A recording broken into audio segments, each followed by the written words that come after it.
Good morning students. पिछली class में हमने कुछ श्रेणियां पढ़ी थी हाइड्रोजन के अंदर, बामर, लाइमन, बामर, पासम, ब्रैकेट, फोम। वो कौन कौन से रीजन में होते हैं, किस प्रकार उनमें ट्रांजिशन या संक्रमण होता है, एनर्जी अब्जॉर्ब अवशोषित होती है या उत्सर्जित होती है, ये हमने प्रीवियस क्लास में पढ़ा था। आज का हमारा टॉपिक है हाइड्रोजन परमाणु के लिए बोर मॉडल। देखो, हाइड्रोजन परमाणु के बोर में सबसे पहला पॉइंट क्या होता है, उन्होंने कहा कि ये जो इलेक्ट्रॉन है, इलेक्ट्रॉन क्या करते हैं, एक नाभिक के चारों ओर एक वर्ताकार कक्षा में क्या करते हैं, चक्कर लगाते हैं, जिसकी ऊर्जा और त्रिज्या दोनों कैसे होती है, निश्चित होती है। और उसको इन्होंने क्या कहा था, कक्षा कहा था। ऑर्बिटल को क्या कहा था, कक्षा कहा था। तो इन्होंने कहा इलेक्ट्रॉन नाभिक के चारों ओर वर्ताकार कक्षा में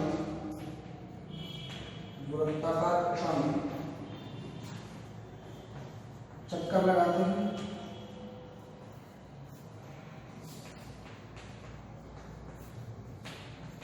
जिनकी ऊर्जा व त्रिज्या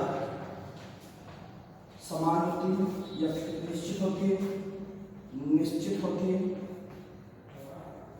निश्चित होती है, इसे कक्षा कहते हैं या ऑर्बिट कहते हैं। ये बताया कि नाभिक के चारों ओर वर्ताकार कक्षा में क्या लगाते हैं, इलेक्ट्रॉन चक्कर लगाते हैं। उस वर्ताकार कक्ष को इन्होंने क्या कहा था, कक्षा कहा था। उसको उन्होंने क्या कहा था, कक्षा कहा था। किसको, वर्ताकार कक्षा को उन्होंने क्या कहा, कक्षा कहा। उन्होंने कहा कि उसकी त्रिज्या और जो ऊर्जा होती है कैसी होती है, निश्चित होती है। दूसरा पॉइंट देखो,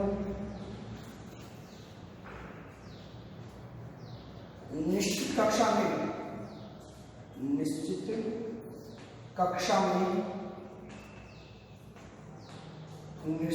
में चक्कर लगाते हुए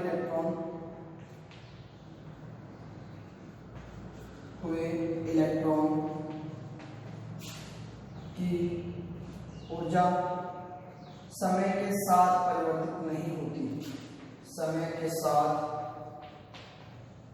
परिवर्तित नहीं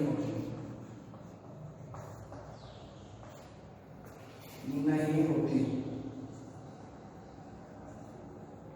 तो देखो, रदरफोर्ड ने क्या बताया है कि यहाँ पे इलेक्ट्रॉन चक्कर लगाता है, जिस नाभिक और इलेक्ट्रॉन के बीच में स्थिर विद्युत आकर्षण बल लगता है, तो उसके कोऑर्डिनेट क्या होता है, धीरे धीरे चक्कर लगाते हुए किसके अंदर चला जाना चाहिए, नाभिक के अंदर जाना चाहिए था।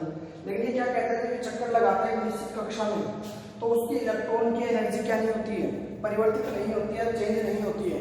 तो जितनी एनर्जी है वो उतनी ही एनर्जी रहेगी। इस प्रकार चक्कर लगाता रहता है, यानी किसी भी प्रकार का उसको उस कक्षा में हानि नहीं होती है ऊर्जा की। अगर हानि होती है ऊर्जा की तो वो कहाँ हानि हो जाता है, नाभिक में। ये चीज ये समझाने में कौन सफल रहा, बोर मॉडल समझाने में सफल रहा है, जबकि कमियां किसकी थी, रदरफोर्ड मॉडल की। थर्ड पॉइंट देखिए,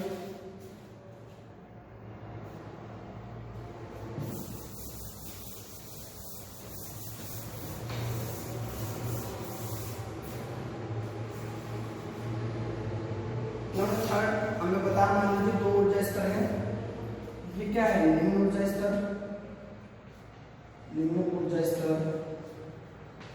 और ये क्या है हमारे पास, उच्च ऊर्जा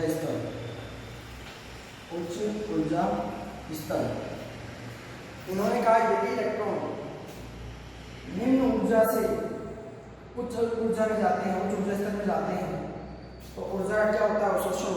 क्या होता है, ऊर्जा का अवशोषण। क्या होता है, ऊर्जा का अवशोषण होता है। यदि इलेक्ट्रॉन उच्च ऊर्जा स्तर से निम्न ऊर्जा स्तर में आते हैं तो क्या होता है, ऊर्जा का उत्सर्जन। ये भी हमने किसने बताया, बोर ने बताया। उन्होंने कहा यदि इलेक्ट्रॉन निम्न ऊर्जा स्तर से उच्च ऊर्जा स्तर में जाता है तो ऊर्जा का क्या करता है, अवशोषण करता है। जबकि वो उच्च ऊर्जा स्तर से निम्न ऊर्जा स्तर में आता है तो क्या करता है, ऊर्जा का उत्सर्जन करता है। ये हमें बताने में सफल रहे कौन, बोर। चौथा पॉइंट देखिए,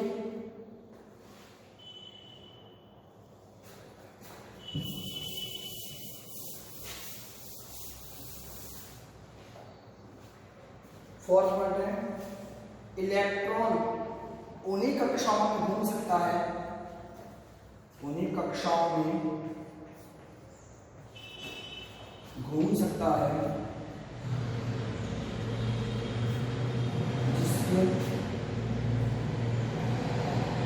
जिसमें कोणीय संवेग का मान, जिसमें कोणीय संवेग का मान, कोणीय संवेग का मान NH/2π का पूर्ण गुणज हो, H/2π का पूर्ण गुणज हो। मतलब किस कक्षा में इलेक्ट्रॉन केवल चक्कर लगाएगा जिसका कोणीय संवेग का मान क्या हो, H/2π का पूर्ण गुणज हो। पूर्ण गुणज का मतलब देखिए, मतलब कहता है ये H/1 के लिए क्या होगा, पहले कक्षा लिया H/2π, सेकंड के लिए क्या हो जाएगा 2H/2π, 3H/2π।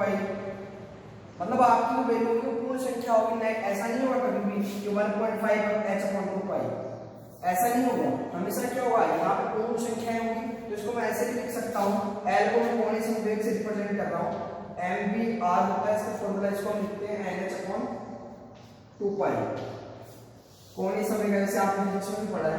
M यहाँ पे क्या होता है, इलेक्ट्रॉन का द्रव्यमान, V यहाँ पे क्या होता है, वेग, ये क्या होती है त्रिज्या, ये प्लांक नियतांक,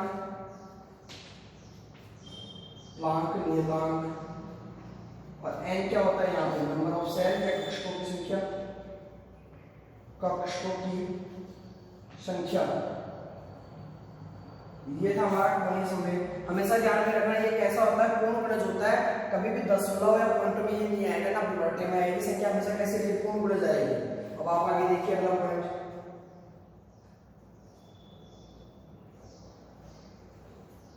अगला पॉइंट देखेंगे 5th पॉइंट।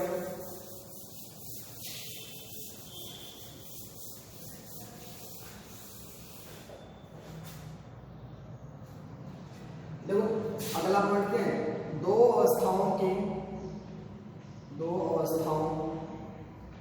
अवस्थाओं में संक्रमण के समय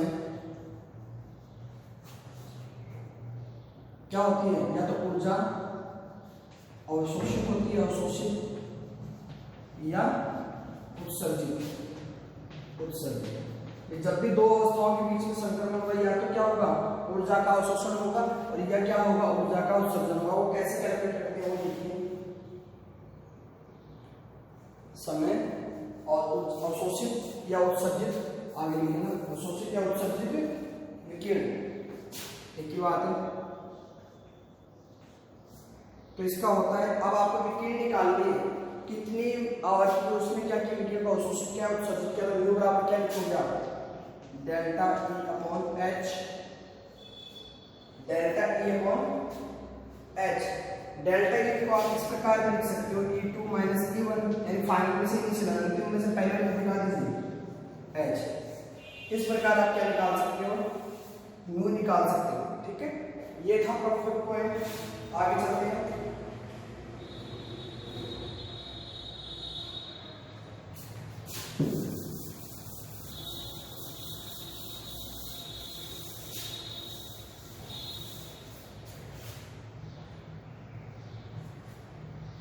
हाइड्रोजन परमाणु के अंदर आपने देखा था ये n क्या था, 1 2 3 इंटीजर वैल्यू की पूर्ण संख्या थी, उसको उन्होंने क्या कहा, मुख्य क्वांटम संख्या कहा,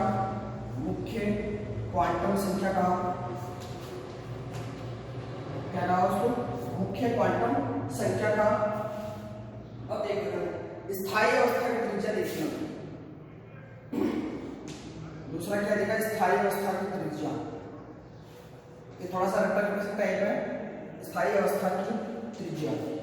अब स्थायी अवस्था का मतलब समझते हो, स्थायी अवस्था का मतलब होता है जिसकी ऊर्जा क्या है, निश्चित है, त्रिज्या क्या थी, फिक्स थी, तो इसका क्या है Rn इक्वल, ठीक है, Rn is equal to n square a0, n square a0। इस फॉर्मूले से हम क्या कर देते हैं, और यहाँ पे ए नॉट किसके बराबर होता है 52.9 पीएम के इक्वल होता है न्यूटन की। इस फॉर्मूले से हम क्या करते हैं, किसी भी स्थायी अवस्था की त्रिज्या कैलकुलेट कर लेते हैं n square upon a nought. अब आप आगे देखिए एग्जांपल देता हूं आपको, और ए नॉट को क्या बोलते हैं, पहली स्थायी अवस्था की बोर कक्ष के लिए त्रिज्या, पहली स्थायी अवस्था के लिए बोर कक्ष की त्रिज्या के लिए बोर कक्ष की त्रिज्या यहाँ पे नंबर ऑफ इलेक्ट्रॉन, जैसे आप देखिए एग्जांपल देखा हमने हाइड्रोजन का हम सभी जानते हैं कि इलेक्ट्रॉन कितने होते हैं उसमें, एक होता है, तो 1 का स्क्वायर कितना आ जाएगा 1, तो R इक्वल टू किसके आ जाएगा, R x लिखता हूं यहाँ पे, R x किसके बराबर आ जाएगा A नोट के, और A नोट कितना होता है 52.9 pm। इस प्रकार आप क्या कर सकते हो, कैलकुलेट कर सकते हो क्या, स्थायी अवस्था की त्रिज्या। अब देखिए ऊर्जा, अब एक चीज और ध्यान रखिए, यहां से हमने देखा कि n पे डिपेंड करे, तो मैं कह दूं अगर n बढ़ेगा तो उसकी त्रिज्या भी क्या होगी, r n भी क्या होगी, बढ़ेगी। अब हम बात करते हैं स्थायी अवस्था की ऊर्जा, स्थायी अवस्था की ऊर्जा, स्थायी अवस्था की ऊर्जा, तो E किसके बराबर आ जाएगा, देखो minus R H 1/n square. R H यहाँ पे क्या है, रिडबर्ग स्थिरांक है, रिडबर्ग स्थिरांक। देखो यहाँ एक फॉर्मूला दिया बोर ने कि उन्होंने कहा कि यदि अगर आपको स्थायी अवस्थाओं की क्या निकालनी है, ऊर्जा निकालनी है, तो आप क्या करोगे, Vm बराबर minus R H 1/n square. अब आपको पता है ये क्या है, रिडबर्ग स्थिरांक है, जिसका मान कितना होता है, जिसका मान होता है 2.18, आर का मान कितना होता है 2.18 into 10 की पावर 18, 10 की पावर 18 जूल, माइनस 18 जूल। तो मैं इसको इस प्रकार लिख सकता हूं, फिर Pn बराबर माइनस 2.18 into 10 की पावर माइनस 18 1/n स्क्वायर लिख सकता हूं। आगे देखिए, फिर मैं आपको एक चीज एग्जांपल में समझाता हूं। n हमें पता है क्या होता है, 1 भी हो सकता है, 2 भी हो सकता है, 3 भी हो सकता है। मैं एक बार n बराबर 1 ले लेता हूं, n बराबर 1 लूंगा तो क्या आ जाएगा 1 का स्क्वायर, 1 का स्क्वायर करेंगे तो 1 यानी 1 को इससे मल्टीप्लाई करेंगे तो r आएगा। तो हमारे पास कितना आ गया इसका मान, n बराबर 1 के लिए क्या गया ये आ गया हमारे पास 2.18 into 10 की पावर माइनस 18, माइनस में आ जाएगी जूल। यदि मैं n बराबर 2 ले लेता हूँ, आप यहाँ 2 कर दीजिए, 2 2 जा 4, 4 का इसमें क्या कर दीजिए, डिवाइड कीजिए, 4 में डिवाइड करेंगे तो कितना आएगा, 4 5 जा 20, 4 3 जा 15, 4 6 जा 24, 4 7 जा 28, तो कितना आ जाएगा ये इनटू 10 की पावर 18 जूल। ये किसके लिए आ जाएगा, ये का मान 2 के लिए, ठीक है। तो E2 आपके पास क्या आ जाएगा 0537 या 0545 अप्रोक्सीमेट आ जाएगा, 5455 10 पावर 18 जूल। इस प्रकार आप क्या कर लेते हो, स्थायी अवस्था की ऊर्जा भी निकाल लेते हो। उसके लिए आपको क्या पता होना चाहिए, उसमें कौन सी कक्षा में वो इलेक्ट्रॉन चक्कर लगा रहा है, उसमें इलेक्ट्रॉन की संख्या कितनी, उसको लिख के आप क्या कर सकते हो, उसकी ऊर्जा का कैलकुलेशन कर सकते हो। देखो डायरेक्ट हमने देख लिया 2 फॉर्मूले, एक एनर्जी का देख लिया हमने और एक किसका देख लिया, त्रिज्या का देख लिया। अब हम आगे चलते हैं।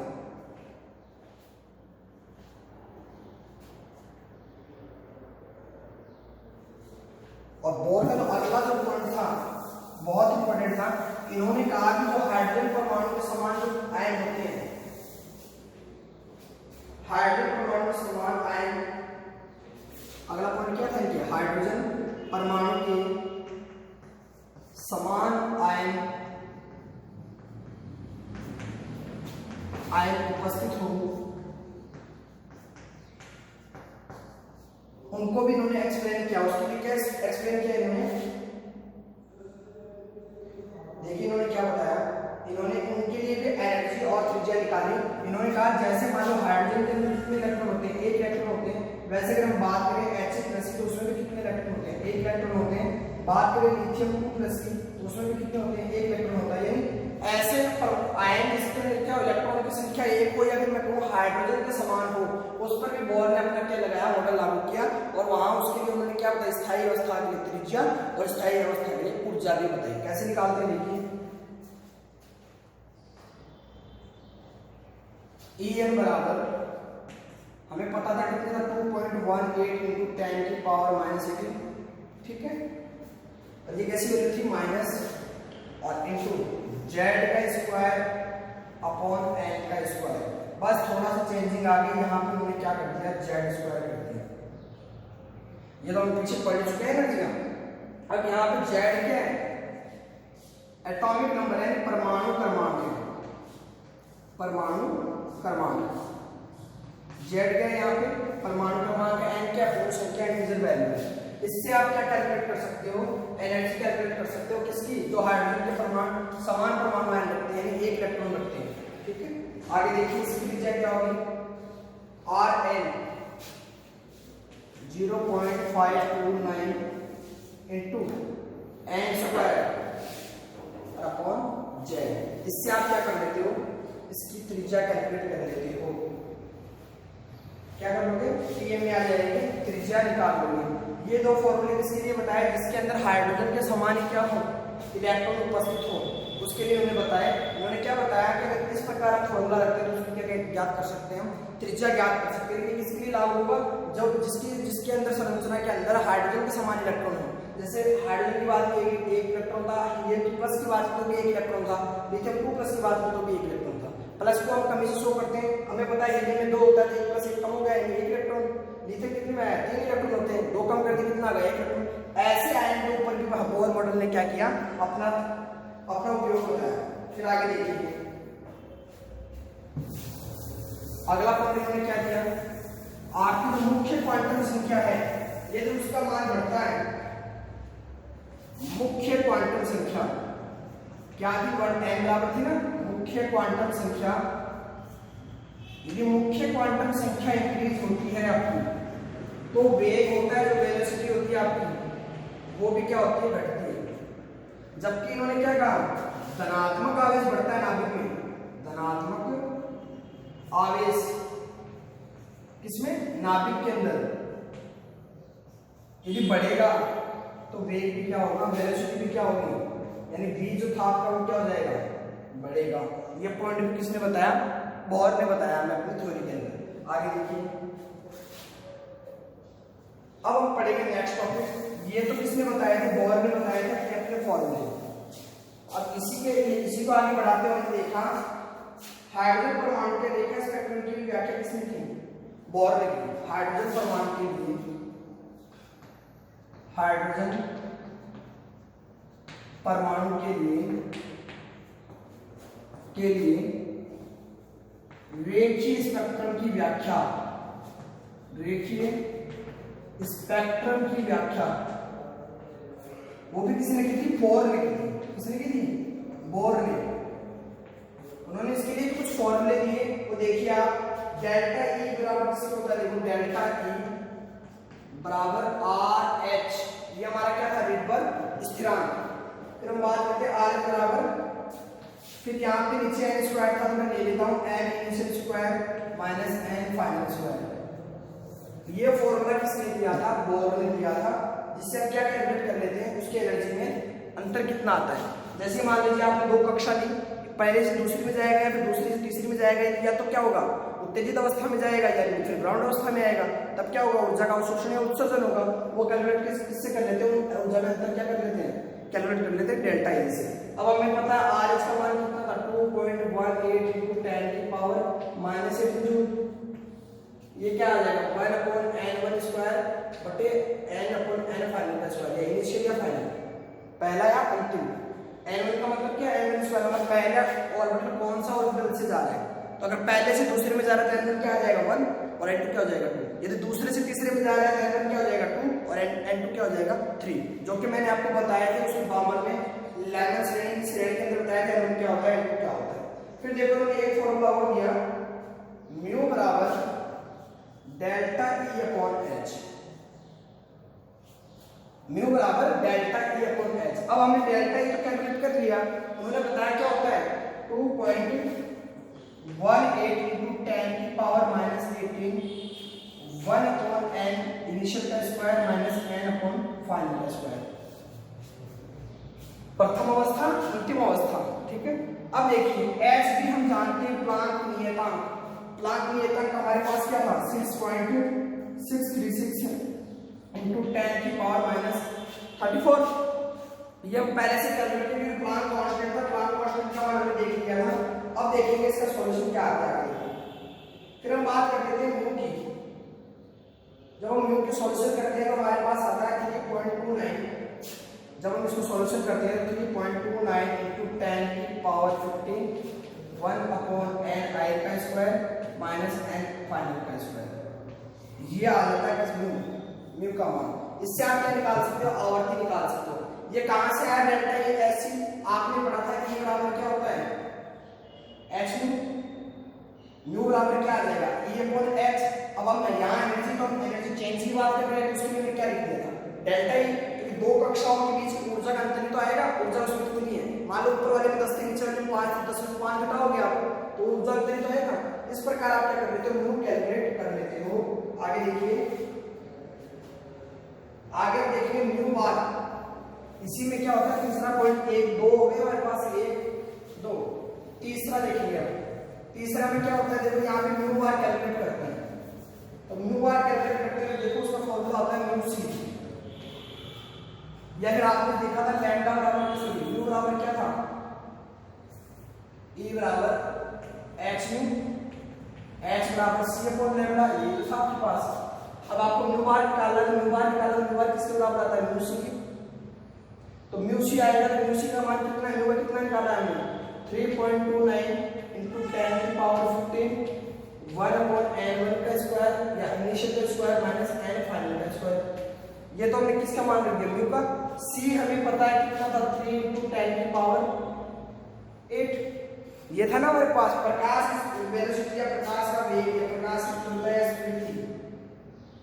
तो ये जो आप सॉल्व करोगे इसको आएगा ये 1.09677 क्या आएगा 1.09677 into 10 की पावर 19 सॉरी into 10 की पावर 7 into 10 की पावर 7 into n1 या इनिशियल का स्क्वायर माइनस n फाइनल का स्क्वायर। ये तीन फॉर्मूले दिए क्या क्या किसके लिए, म्यू आर क्या था तरंग क्या थी हमारे वेव नंबर थे, ये म्यू क्या थी हमारी फ्रीक्वेंसी आवृत्ति थी, और डेल्टा ही हमारे पास क्या थी एनर्जी थी, एनर्जी में चेंज किया। ये तीन फॉर्मूले किसने दिए थे बोर ने दिए। किसको समझाने के लिए, रेखीय स्पेक्ट्रम की व्याख्या करने के लिए। भाई स्पेक्ट्रम हमें प्राप्त हुए तो उसके अंदर हमें लाइमन बार्मर श्रेणी मिली थी, उनके मान हमें पता चल जाएंगे तो मान रख देंगे और कैलकुलेट कर लेंगे उनको। जैसे देखिए आगे मैं एक एग्जांपल करवाता हूं आपको।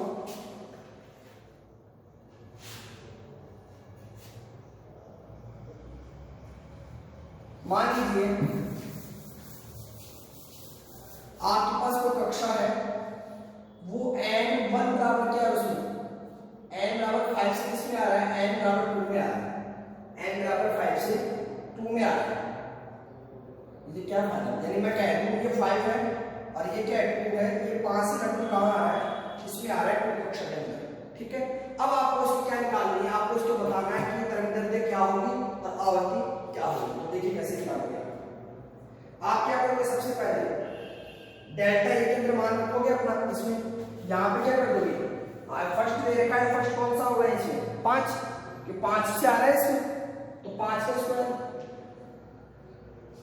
फिर नीचे किसमें 2 का स्क्वायर, फाइनल किसमें आ रहा है 2 में आ रहा है, 2 का स्क्वायर। इसको आप सॉल्व करोगे तो सॉल्व करोगे कितना आएगा, आरएच का मान रख लेना, जब इसको सॉल्व करोगे तो आपके पास आंसर आएगा -4.58 into 10 की पावर 14 माइनस 10 की पावर -19 जूल। ये आपका सॉल्यूशन आया इस करने का। अब देखिए यहाँ पे ये जो माइनस का चिन्ह आया ना, ये माइनस और प्लस की वैल्यू को शो नहीं करता है, ये बताता है कि यहाँ जो ऊर्जा है ना बाहर उत्सर्जित हुई है, न कि अवशोषित हुई है। मतलब कमी आ रही है, बाहर निकले तो कमी आती है, तो माइनस में से शो कैसे कमी होगी, यानी ऊर्जा क्या हो रही है, बाहर निकल रही है। हम भी जानते हैं कि कुछ ऊर्जा स्तर से अधिक ऊर्जा स्तर में जब इलेक्ट्रॉन आता है तो ऊर्जा क्या होती है, बाहर निकलती है। वही चीज ये बता रहा है इसके अंदर। तो यहाँ से आप कैलकुलेट क्या कर लोगे, डेल्टा ई। अब आपके पास क्या आ गया, डेल्टा ई आ गया आपके पास। अगर आप उसको एस से डिवाइड कर दोगे, यानी जो ये वैल्यू आई है इसको आप किससे डिवाइड कर दोगे, एस से डिवाइड कर दोगे, तो आपके पास क्या आ जाएगा, म्यू आ जाएगा। ये आपने ये लिखा ना, म्यू बराबर क्या होता है, delta E upon H. Delta E आपने कैलकुलेट कर लिया, अब इसके नीचे एच का मान रख देंगे, प्लैंक कांस्टेंट का मान रख देंगे, तो क्या आ जाएगा हमारे पास, म्यू आ जाएगा। तो देखिए आप जब इसको सॉल्व करेंगे तो आपके पास आएगा ये 6.91। जब इसको आप क्या करोगे, एस से डिवाइड करोगे तो कितना आएगा, 6.91 into 10 की पावर माइनस 14 हर्ट्ज। ये आपके पास क्या आ गई, 6.91 into 10 की पावर 14 हर्ट्ज आपके पास क्या आ गई, आवृत्ति आ गई। यानी आपने क्या निकाल लिया, ऊर्जा भी निकाल ली और आवृत्ति भी निकाल ली। अब इससे आप क्या निकाल सकते हो, तरंग संख्या भी निकाल सकते हो, या फिर आपको क्या निकालना है, लैम्डा निकालना है। तो देखो लैम्डा निकालना है तो आप क्या करोगे, लैम्डा किसके बराबर होता है, म्यू सी के। लैम्डा बराबर सी अपॉन म्यू, यही तो होता है आपके पास। आपने पढ़ा था सी बराबर क्या था, म्यू लैम्डा था, प्रकाश का वेग या प्रकाश की गति पढ़ी थी आपने। तो यहाँ पे आपको क्या निकालना है, लैम्डा सी की चला जाएगा नीचे म्यू। अब आप यहाँ सी का मान रख दो, म्यू का क्या करोगे, इस सी का मान आपके पास दे रखा है 3 × 10 की पावर 8, ठीक है। म्यू का मान यहाँ क्या आ जाएगा, 6.91। आप क्या लिखोगे, 6, यहाँ लिख देता हूँ, 6.91 × 10 की पावर 14 में किसका डिवाइड कर दोगे, आपके पास क्या म्यू कौन सी, 3 × 10 की पावर 8। ये तो करोगे आप, तो आपके पास क्या आ जाएगी, यहाँ से तरंग दैर्ध्य आ जाएगी। अब इसको सॉल्व करोगे तो ये आ जाएगा आपके पास 434 नैनोमीटर। कितनी आएगी, 434 नैनोमीटर। देखो कैसे निकाला, सबसे पहले आपको केवल ये पता था कि संक्रमण कहाँ हुआ है, 5वीं कक्षा से दूसरी कक्षा में आया तो इलेक्ट्रॉन निकलेंगे बाहर, इलेक्ट्रॉन जब जाएगा इस कक्षा में क्या होता है, इसको बाहर निकालेगा। अब हमें पता नहीं था कितनी एनर्जी, कितनी तरंग दैर्ध्य होगी, कुछ नहीं पता था हमें, बस केवल ये का मान पता था। फिर हमने डेल्टा ई का फॉर्मूला रखा, यहाँ पे रिडबर्ग कांस्टेंट का स्थिरांक का मान रखा, और उसके अंदर क्या रख दिया, T minus initial minus final. तो पहले कहाँ से कहाँ आ रहा है, 5 से 2 में आ रहा है, इन दोनों को हमने क्या कर दिया, इसका मान रख दिया, इसको सोल्व किया तो हमारे पास क्या आ गई, एनर्जी आ गई, ऊर्जा आ गई हमारे पास। फिर हमको निकालना क्या था, इसकी आवृत्ति। तो आवृत्ति बराबर क्या होता है, डेल्टा ई अपॉन एच होता है, ये बोर ने में बताया था। तो डेल्टा ई का मान तो हमारे पास कैलकुलेट कर लिया, उसमें एच से डिवाइड कर दिया प्लांक कांस्टेंट का मान। प्लांक कांस्टेंट का मान कितना था, 6.636 × 10 की पावर माइनस 34। जब ये मान यहाँ पुट करोगे तो आंसर कितना आ जाएगा, 6.91 × 10 की पावर 14 हर्ट्ज। ये आने के बाद में फिर आपको क्या निकालना, लैम्डा निकालना। तो आप जानते हो लैम्डा क्या होता है, सी बराबर म्यू लैम्डा होता है, म्यू लैम्डा। आपको लैम्डा निकालना तो सी अपॉन क्या हो जाएगा, म्यू हो जाएगा। जब आपने ये किया तो आपके पास क्या आ गया, 434 नैनोमीटर। क्या आ गया, 434 नैनोमीटर। अगर आपके पास दिक्कत है तो इसको ऊपर लिख लेना 3 × 10 की पावर 8। यहाँ अगर चुप मत हो जाना आप यहाँ पर, क्योंकि यहाँ पे सी ऊपर है हमारा 3.3 × 10 की पावर 8। अब देखेंगे इस उत्तर क्या आएगा, 434 नैनोमीटर।